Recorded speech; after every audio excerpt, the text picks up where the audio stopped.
Desde el punto de vista occidental, los medios empiezan a informar que hay un giro significativo, dado que Putin ha propuesto reanudar negociaciones de paz directas con Ucrania el próximo jueves 15 de mayo en Estambul, sin condiciones previas. Así se presenta en Occidente, más o menos, ¿no?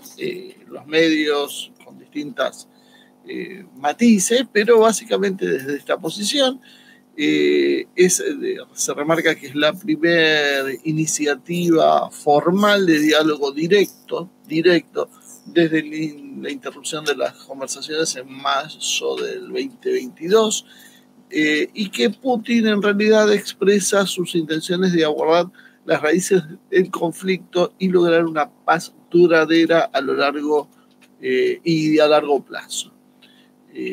Se lo cita a Zelensky diciendo que esto era una señal positiva, pero Zelensky subraya que solo participará Ucrania en las negociaciones si Rusia acuerda previamente un alto al fuego duradero y verificable de 30 días a partir del 12 de mayo. Bueno, aquí empezamos a ver que no todo es oro, como se dice, no todo lo que reluce es oro.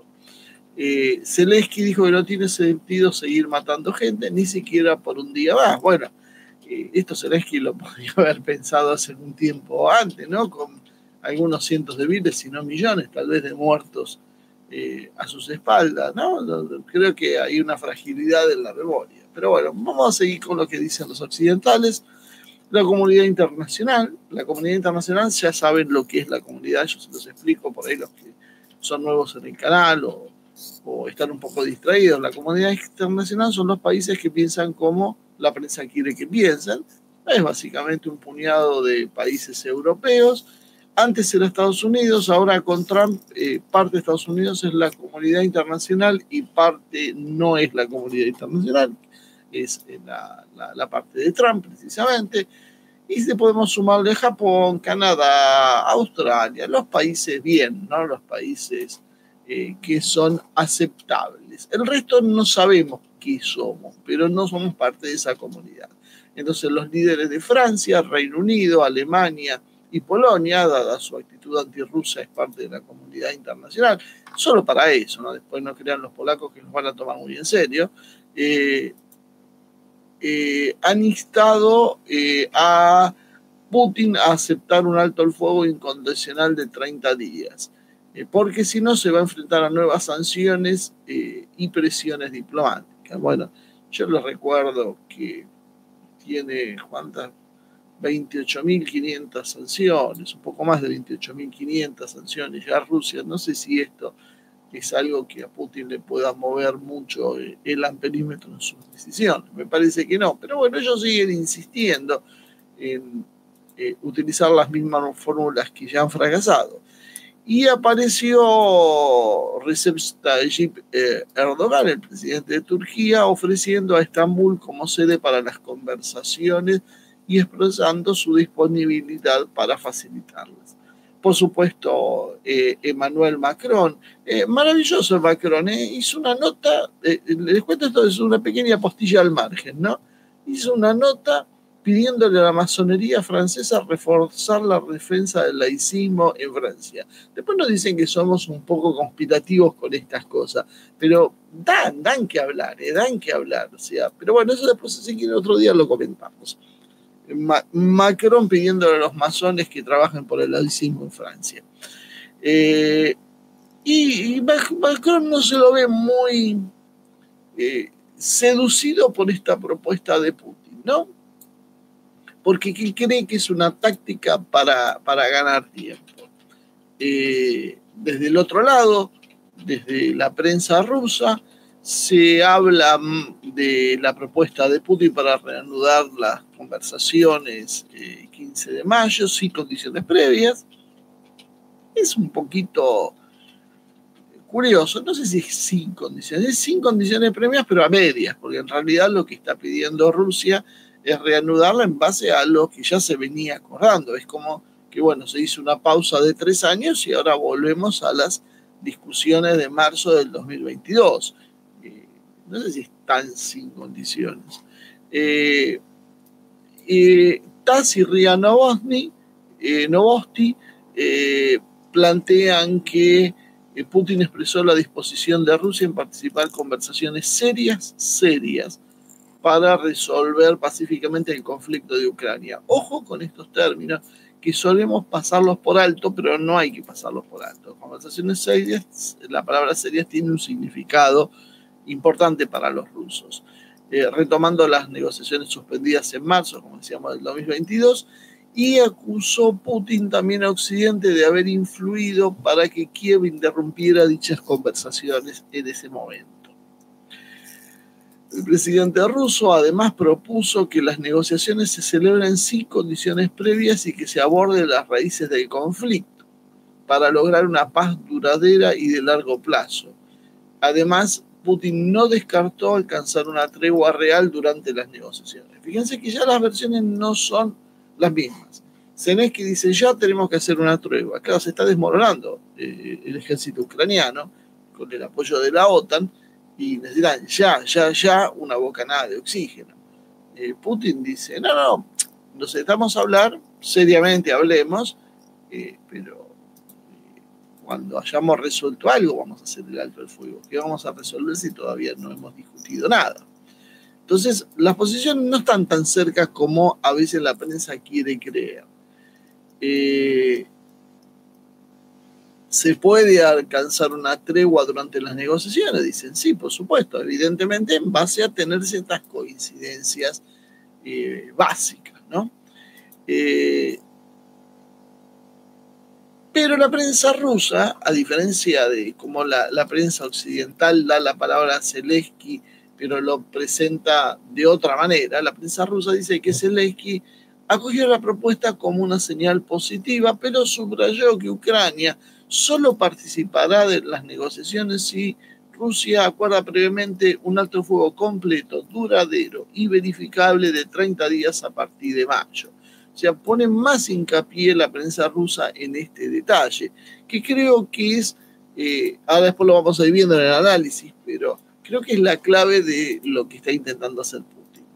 El portavoz del Kremlin, Dmitry Peskov, ha declarado que si bien Moscú apoya la idea de un alto al fuego en general, aún quedan muchas preguntas sin resolver.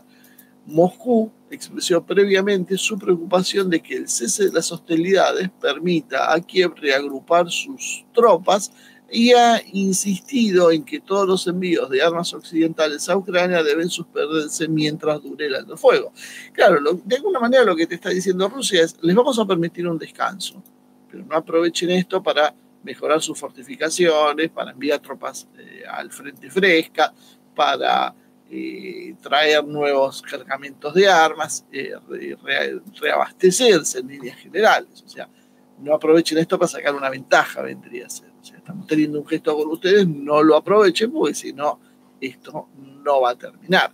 Básicamente la idea de Zelensky, por supuesto, es esa, y hacer 30 días de tregua y después hacer otros 30 y hacer los días suficientes para que Ucrania pueda reorganizar sus fuerzas armadas, recomponer su situación económica, le va a llevar años, y después volver a la carga con nuevos bríos. ¿Por qué? Porque esto ya lo hicieron, no es una imaginación mía, es lo que pasó con los acuerdos de Minsk, que Ucrania finalmente nunca cumplió y nunca tuvo intenciones de cumplir, y Occidente sabía que era así, lo dijo Merkel y lo dijo Poroshenko, que eso había sido solo para ganar tiempo. Bueno, una vez más, Ucrania intenta hacer ese juego, por eso Putin le está hablando de negociaciones serias y bueno, podemos llegar a hablar de una tregua, pero primero tenemos que tener una base de algo. Y obviamente sí que esto lo usen ustedes para afirmarse. En resumen, la prensa rusa presenta la propuesta de Putin como un paso hacia la paz, pero en realidad donde Rusia deja en claro que para que cualquier alto el fuego previo a las negociaciones se tenga que hacer un debate con seriedad y que haya una sinceridad en las acciones. La respuesta de Ucrania y de la comunidad internacional van a ser determinantes para ver cuál es el futuro. Lo que está haciendo Putin en realidad es volver a tirarle la pelota. Es como ese juego Es un juego que te tira una pelota y lo tenés que agarrar sin que se caiga. Bueno, pero esta es una pelota que está caliente y no la podés tener mucho tiempo en la mano. Entonces, a vos te tiran esa bola de hierro, pongámosle, y vos la agarrás y te estás quemando y se la tenés que tirar a otro. Ese es el juego que está pasando. Y eso es lo que está haciendo Occidente, eso es lo que está haciendo Trump cuando tira la propuesta de paz, cuando Putin la Unión Europea la calienta y se la tira a Putin diciéndole ya o si no hay sanciones, pero en realidad las sanciones no le importan a Putin, lo que a Putin le está importando es la imagen. Están tratando de dejar a Rusia como un país agresor. Entonces, ¿qué hace Rusia? Bueno, ok, agarra y se la vuelve a tirar a Ucrania diciendo, está bien, nos sentamos a negociar. Ahora, ustedes tienen que poner también de su parte. Claro, ahora el problema lo vuelve a tener Ucrania. ¿Cómo hace Zelensky para sentarse a negociar explicando que perdió un montón de territorio que antes no lo hubiese perdido si hubiese aceptado la negociación anterior? Es complicado. A todo esto apareció Erdogan, como decíamos, dijo que está dispuesto Ankara a ayudar a Kiev y a Moscú en el proceso de dejar, en el proceso de un asentamiento donde lo dejaron en el 2022.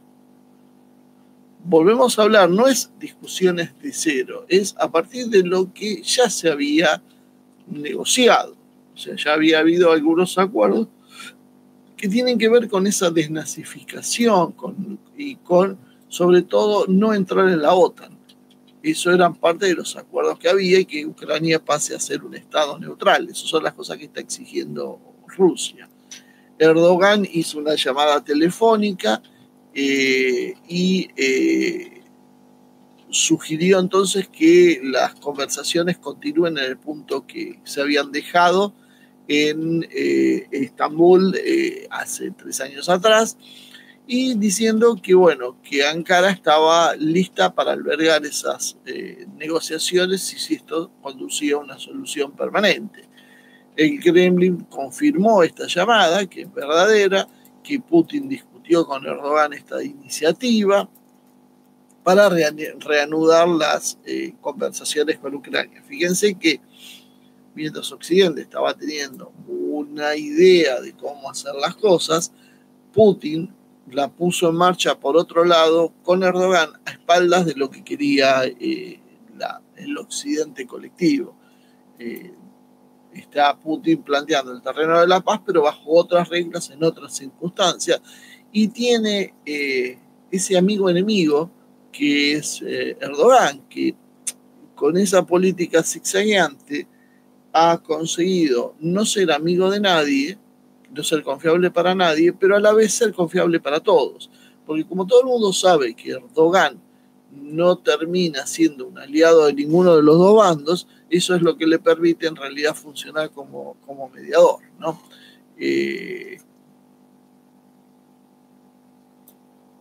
Moscú consideraba que se habían conseguido determinados avances que eran positivos, que tenían que ver, como decíamos, con esa cuestión de neutralidad de Ucrania, garantías de seguridad y otros temas claves, pero esto finalmente había sido abortado por la famosa visita relámpago a Kiev de Boris Johnson, que terminó por descarrilar este proceso de paz y aconsejándole, por así presionando en realidad a Zelensky para que no acepte los términos de paz y siga luchando. Boris Johnson luego desmintió que esto sea cierto, que esto está sucedido, pero David Arakhamia, jefe de la delegación ucraniana en ese momento, reconoció que sí, Boris Johnson había sido determinante en ese proceso. Estos son más o menos los hechos que estamos hablando. Ahora, analicemos un poquito qué pudo haber pasado. Acá hay algo que podemos definir como el juego de la propaganda, ¿no? En el juego de la propaganda, la idea del occidente colectivo, remarco occidente colectivo para diferenciarlo ahora del occidente de Trump, ¿no? El occidente colectivo insiste en calificar a Rusia como una agresora. Desde el inicio de la invasión, de lo que presenta como una invasión, que en realidad es una invasión en el sentido que entra en el territorio ucraniano, pero se desconocen los antecedentes y las razones por las que. Es como si alguien viene, te golpea en la calle, te insulta, te pega, y cuando vos te defendes te dicen, ven, es una agresora. Ahí es donde empiezan a mostrar la película. Cortan lo anterior y simplemente muestran la parte donde ingresa Rusia descontextualizada. Entonces así no se entiende y se puede presentar a Rusia como un país agresor. Los gobiernos occidentales utilizaron esto como un mecanismo de propaganda, establecieron que esto violaba el derecho internacional, la Carta de Soberanía de Ucrania según la soberanía de Ucrania según la Carta de la ONU, y esto lo documentan con una serie de entidades que les son afines. Pero lo que hacen es, como decíamos, desconocer la historia del conflicto y los hechos, como la ampliación de la OTAN, que terminan siendo un factor clave en la seguridad rusa, y lo que se presenta como algo ofensivo en realidad era una acción defensiva de Rusia que se venía postergando desde hacía décadas, que se venía postergando, entre otras cosas, porque también Rusia todavía no estaba preparada para enfrentar esta agresión. Tuvo que ceder y agachar la cabeza durante un tiempo hasta poder recomponerse y enfrentar directamente a la OTAN. Por otro lado, Rusia intenta construir una narrativa propia. Y es importante, porque estamos hablando de propaganda, entender las dos narrativas que hay.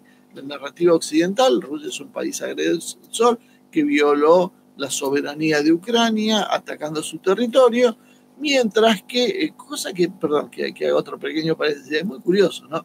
Porque Israel y Estados Unidos mismos lo han hecho todo lo que se les antojó. Los países europeos han invadido territorios, han bombardeado, han hecho cualquier desastre, y ahí nunca nadie vio nada que justificara una reacción. Ahora sí, ahora vieron todos una enorme violación. Esta doble vara es lo que a veces cansa un poco, ¿no?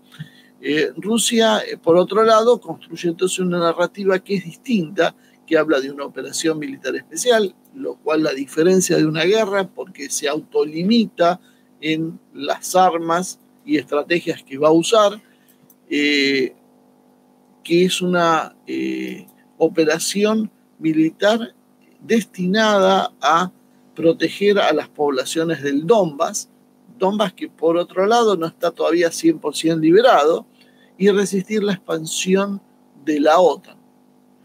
Esta narrativa obviamente la rechaza Occidente, pero es la que los medios rusos y los simpatizantes de Rusia sostienen.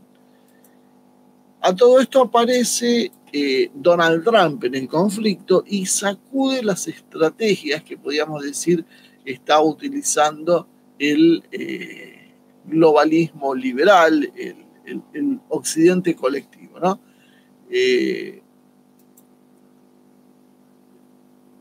Trump era alguien que tenía una buena relación con Putin, tiene una posición histórica de negociar con Putin, y critica la falta, la acción en realidad de un apoyo prolongado y casi sin límites que hizo Biden y el resto de Occidente. Esta lógica de contención y disuasión que utilizaba la OTAN y Biden es puesta en discusión por Trump. El solo hecho de decir Trump que él quiere mediar o retirar el apoyo de Ucrania en determinadas circunstancias ya de por sí debilita toda la posición negociadora o toda la posición política, podríamos decir, por si negociador es el término adecuado, del occidente colectivo y de Kiev, y fortalece de alguna manera la diplomacia rusa, que encuentra en esta posición algo que es absolutamente natural, que es la posibilidad que tiene Rusia de fracturar el frente occidental. El frente occidental, cuando comienza la operación militar en el 2022, es homogéneo. todos los países de Occidente sancionan a Rusia, presionan a Rusia y se comprometen a entregar armas a Ucrania. Bueno, con la llegada de Trump, esto se quiebra. Empiezan las vacilaciones. Si Trump envía o no envía armas todavía es materia de discusión. Algunos dicen que está enviando, otros dicen que no está enviando, pero de todas formas, el solo gesto que está haciendo Trump de abrir la negociación ya es un golpe mortal a esa estrategia. Y eso es lo que Putin aprovecha para sembrar esa cuña y dividir y fracturar Occidente. Y con un Occidente fracturado, las posibilidades de derrotar a Rusia se reducen sustancialmente. De hecho, yo diría que es una garantía para que Rusia pueda remodelar Europa según sus necesidades, evitando de esta manera una confrontación directa con los Estados Unidos. Por estas razones, probablemente es el momento que Putin elige negociar nuevamente con Ucrania. Putin, ¿qué lo lleva a esta posición? Bueno, como decíamos, hay una batalla de narrativas. Para que Occidente pueda sostener el impulso de la guerra y las sanciones contra Rusia, es decir, para que los europeos acepten no tener gas y pagarlo mucho más caro y que se destruya su economía, como sucede en Alemania, hay que tener una narrativa que sea convincente para sus propias ciudadanías, de que Putin es una enorme amenaza a la paz y a su seguridad y hay que detenerlo a cualquier costo. Por lo tanto, hay que hacer lo que sea necesario, incluyendo, bueno, esta misma situación de padecer un desastre económico simplemente porque hay un bien mayor que es destruir a Putin.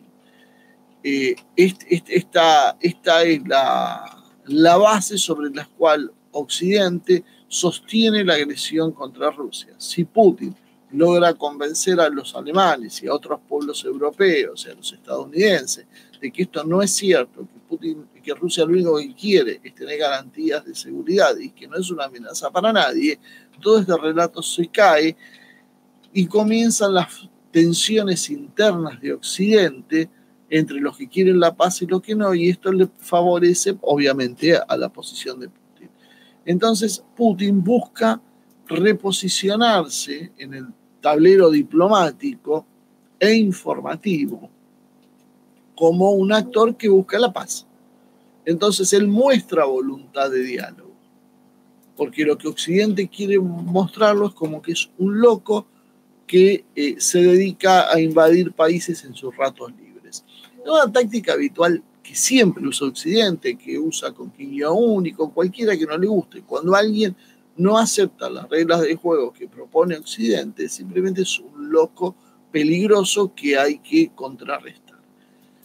Putin no muestra entonces voluntad de diálogo y busca cambiar esa dinámica, cambiar esa lógica.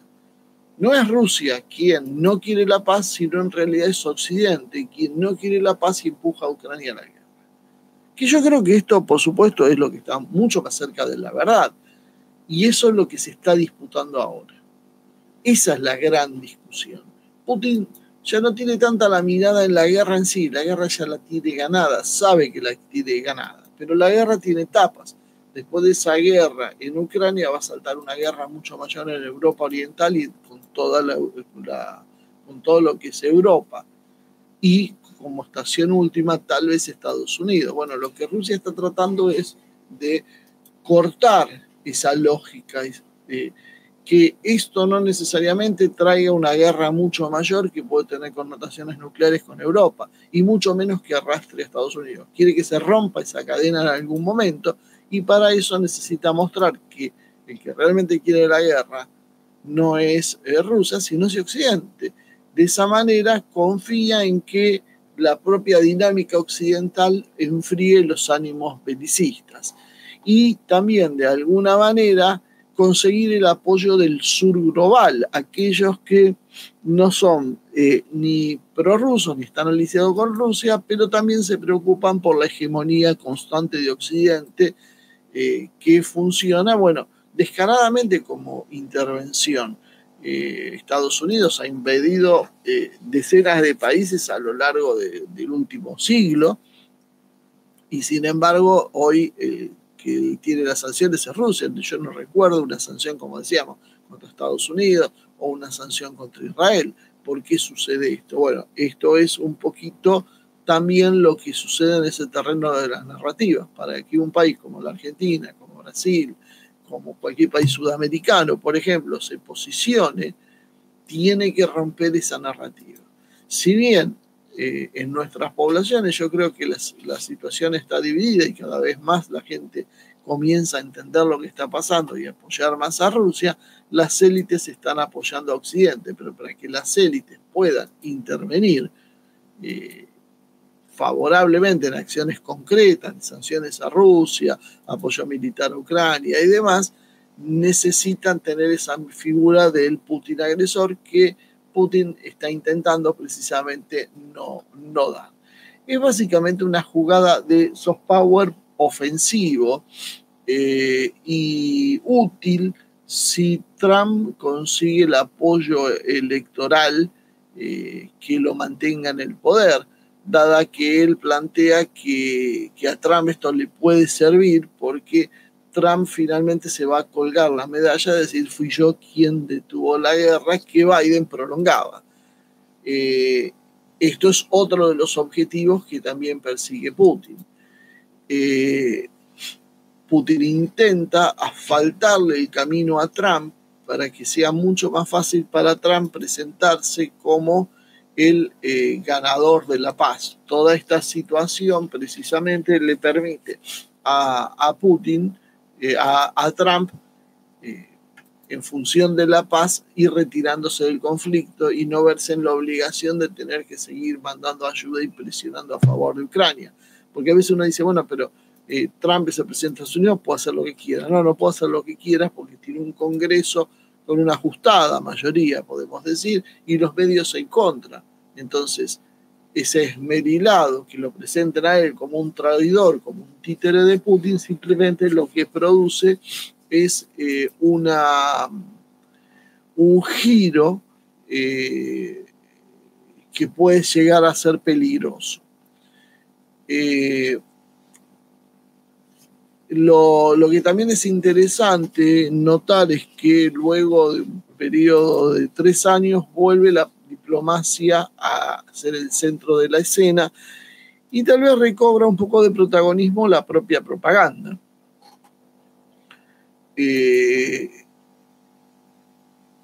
La situación hoy es que Putin todavía no ganó completamente la guerra en términos estratégicos, pero sí ha conseguido primero evitar la derrota que Occidente sostenía y con una guerra pronunciada que se va volcando cada vez más a favor de él, se está transformando en algo victorioso.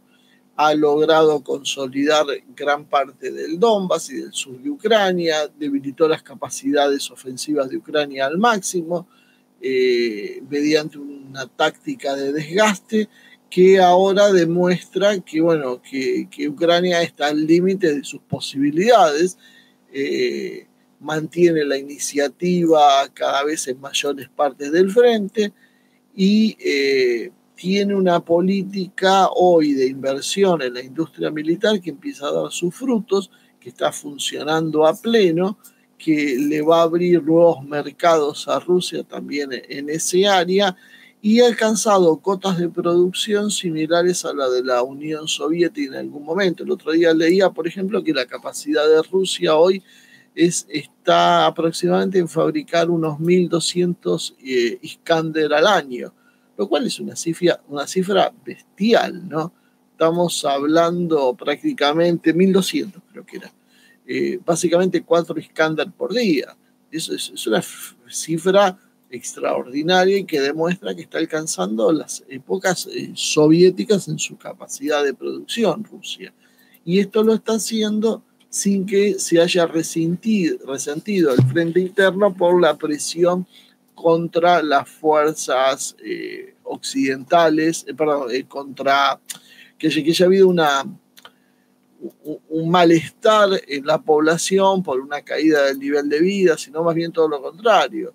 Los sueldos han aumentado en los últimos años en Rusia, la gente tiene un alto poder de consumo, muy superior al de la Argentina, nosotros tuvimos la oportunidad de verlo hace unos meses atrás, y eso lo hacen en medio de una expansión del gasto militar, ¿no?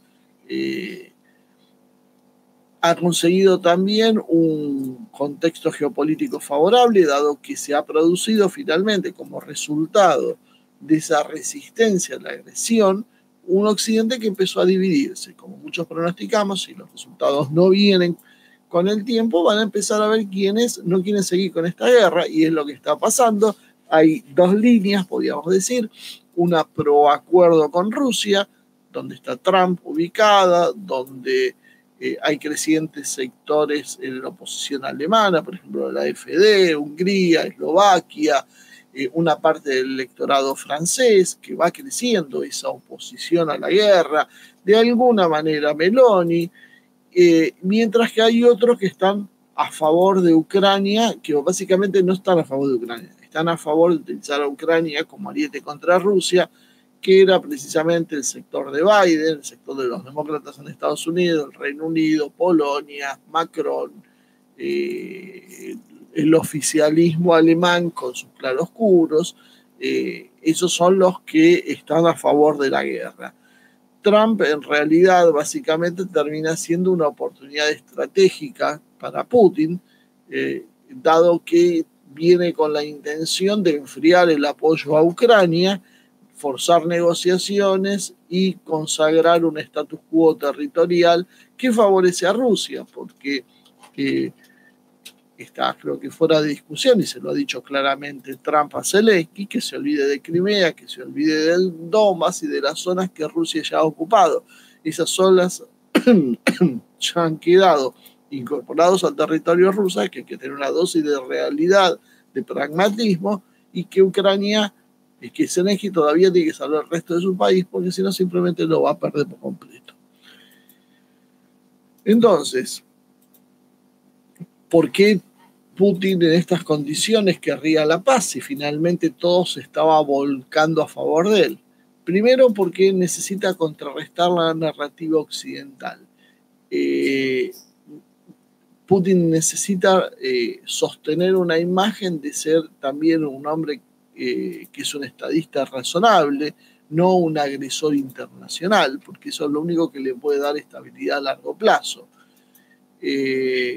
Necesita entonces para eso que sea Ucrania y Occidente, quienes el Occidente colectivo, el liberal, rechacen las propuestas, porque entonces Putin se va a sentir con las manos libres para decir: yo les ofrecí la paz, pero en definitiva ellos no quieren la paz, ellos quieren la guerra. Eso es lo que viene sosteniendo en realidad Zelensky.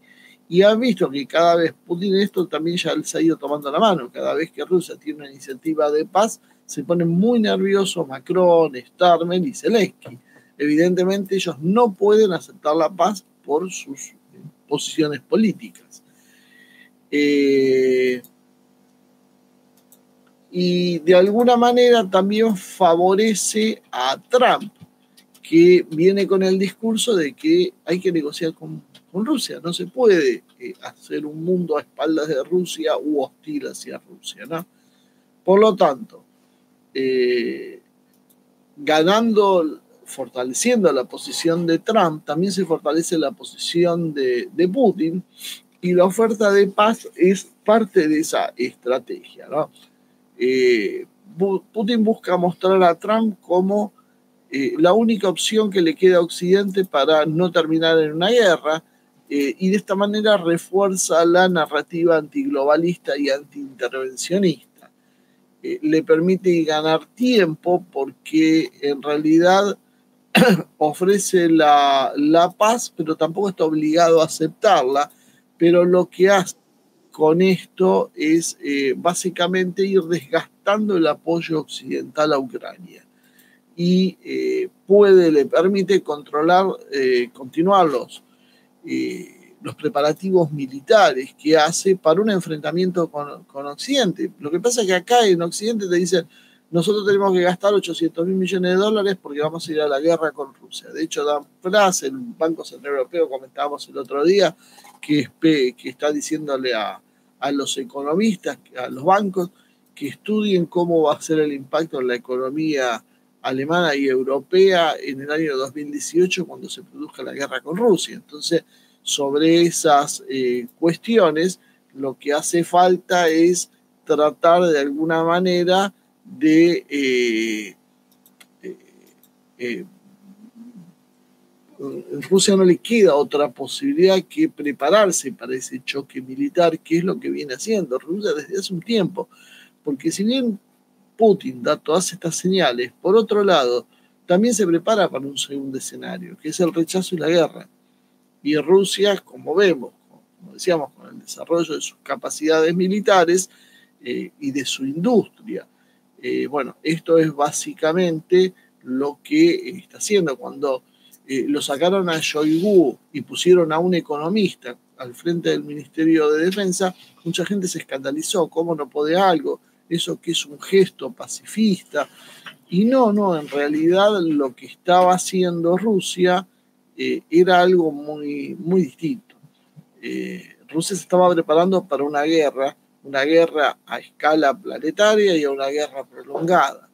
Entonces se preparaba para una guerra que sea de la extensión del tiempo que sea necesario.